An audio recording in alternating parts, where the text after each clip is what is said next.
இது புராணத்துல இல்ல. ஆனா நான் ஒரு புத்தகத்துல பார்த்தேன். கர்ணன்ட்ட கேட்குறான், "என் நிலையில இருந்து பாரு கிருஷ்ணா. என் வாத்தியார் வந்து என்னை படிச்சதெல்லாம் மறந்து போட்டுன்னாரு. எங்க அம்மா என்னை பிறந்தவுடனே தூக்கி போட்டா. எங்க அப்பா கவனிக்கல. தெய்வம் நீயே வந்து என்னை உயிர வாங்குற. இந்த சூழல்ல என்னுடைய இத்தனை நிலை, நான் எத்தனை அவமானப்பட்டேன் தெரியுமா?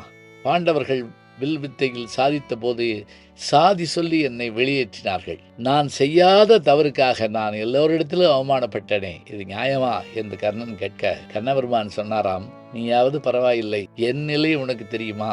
நான் பிறக்கும் முன்பே என்னை கொல்ல வேண்டும் என்று ஒரு கூட்டம் அலைந்தது.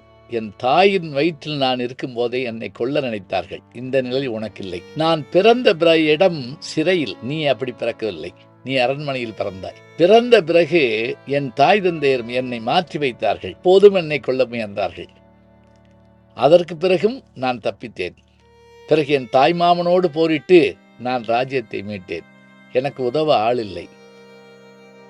சராசந்தன் என்கின்ற அசுரனுக்காக பயந்து நான் என்னுடைய குடும்பத்தாரோடு சென்று கடலுக்கு நடுவே துவாரகை அமைத்துக் கொண்டு அங்கு வாழ்ந்தேன்.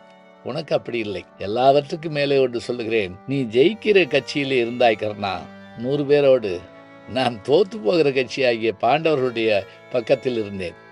வெற்றி பெறுவோமா என்பது தெரியாது. நான் வந்ததால் ஜெயித்து விட்டோம் என்று எல்லாரும் சொல்லுகிறார்கள். எல்லோரும் எப்படி சொன்னாலும் கூட என் நிலை இதுதான். ஒன்றை மற்றொரு நினைவில் வைத்துக்கொள். எத்தனை சூழல் வந்தாலும் அத்தனையிலும் தன்னை உணர்ந்து ஒருவன் சாதித்து காட்ட முடியும் என்று நினைத்துவிட்டால் சாதித்து காட்ட முடியும். உன் நிலை நீ சொல்லிவிட்டாய், என் நிலை நான் சொல்லியிருக்கிறேன்.